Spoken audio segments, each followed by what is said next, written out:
Hi, everybody. This is YUS Kruze from the University of San Francisco to welcome you to the YUS Show.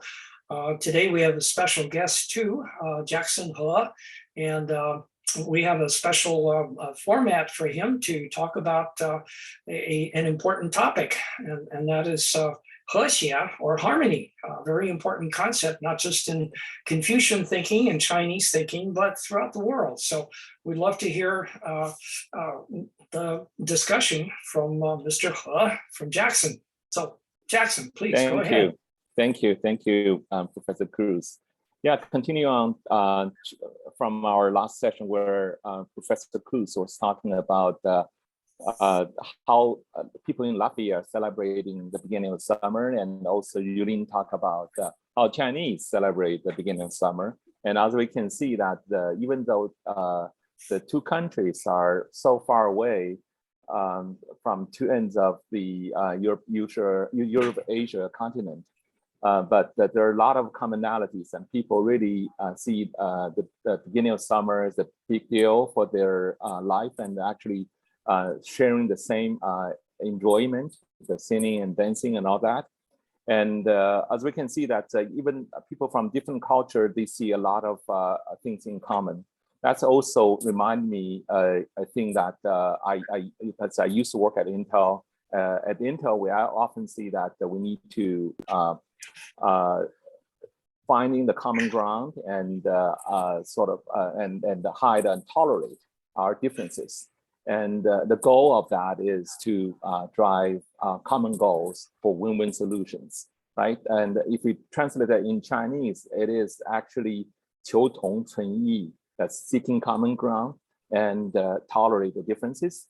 And 合作共赢 is collaboration for win-win, right? So I think that's actually very applicable for big companies like Intel. That's how people at Intel from different part of the world working together, and people working for the same goals and working together for the same principles, right? I think even for enlarge that, coming out of the corporate world, look at our society, even with our neighbors, we typically need to seeking common ground and tolerate the differences. The common ground for neighbors or even our society at large is harmony. We don't want wars. We don't want riots in our society. We want peace. We want prosperities. And those common things actually drive the harmony of the society. We don't want to sort of picking on each other. Like I want to be peaceful and harmony with my neighbors. I don't want to pick on him and start a fight, right? I think the same thing is true for countries, right? I think as small as how to stay peaceful with my neighbors, as large as how to coexist in the world, two large nations like the US and China. It's the principle the same. Let's build a harmonic relationship and seeking for harmony.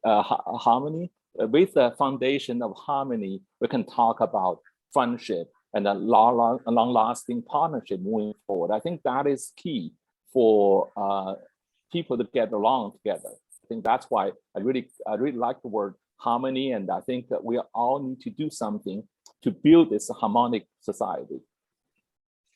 Absolutely. From a Chinese perspective, there is an idiom called 以和为贵.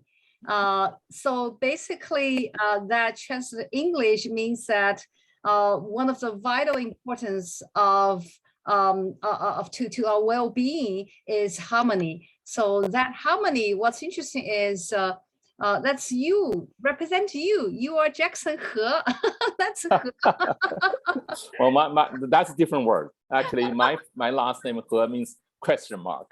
I like to ask questions why that happens. Yeah.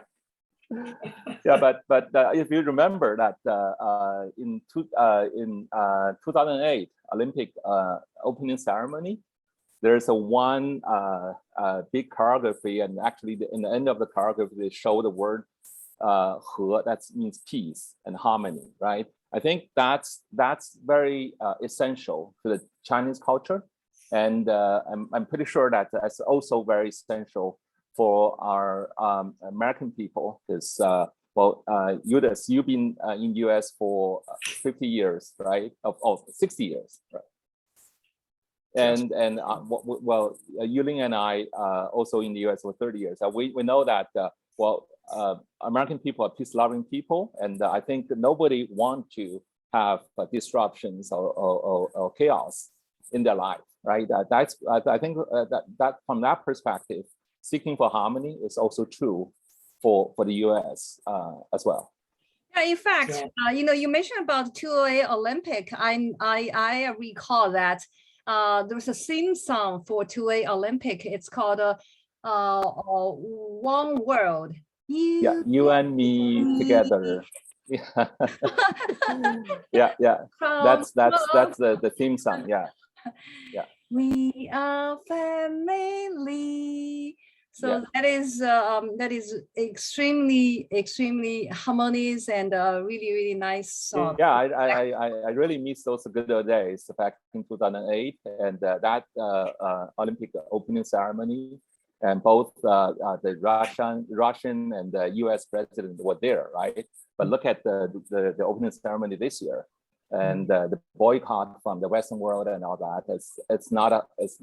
The world is not in harmony. Back in 2008, I think we're in a different world. Yeah, it's a retrogression. Well, I think if you look at the last maybe 200 years, I think the historical trend is toward greater peace and harmony. And part of the reason is just cold calculation on the part of rulers. And that is that as science and technology have enhanced the power of war has become more dangerous. And so the leaders in some ways also have to consider the consequences of their actions. So peace becomes more of a necessity than just simply an abstract hope. So there actually have been fewer wars, although when they do occur, they're really very bad.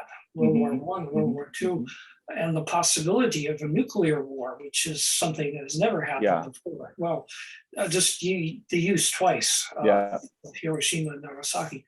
So I think overall the trend though is toward peace, because people have become more powerful, they become more aware of who they are, and the political elites must pay attention to that. So more so than they really needed to in the past. So partly this is a great hope on my part, but partly it's a cold realization of the trends of history as the people have become stronger and more aware of their own power and their own hope of peace. Yeah, because like you said, neighbors want to get along with each other.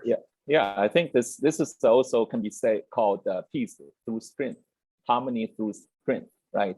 You cannot just be wishful thinking of being harmonic, but you need to have a strength.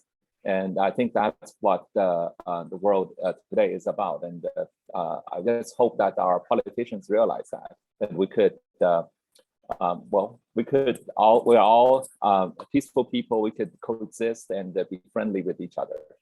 There's a very old saying that action speaks louder than words. So the fact that we're talking about friendship, we're talking about harmony is action that we take together. We hope that we can, share with the world the message and then really take actions, with day-to-day life and the work toward a peaceful, harmonious world. And then talking about how we do that, one of the things that I think that we can do is to learn from each other, the good things we learn from each other. For example, yesterday, there was a paper from China on... Yulin, now time is up for this session. Maybe you could continue the next session. Okay, great. So because it's 10 minutes, and let's continue. Let's continue next session. Then we can talk about how we can learn, actions we need to take to really build this harmonic society. Perfect. Thank you so much. Thank you. Well,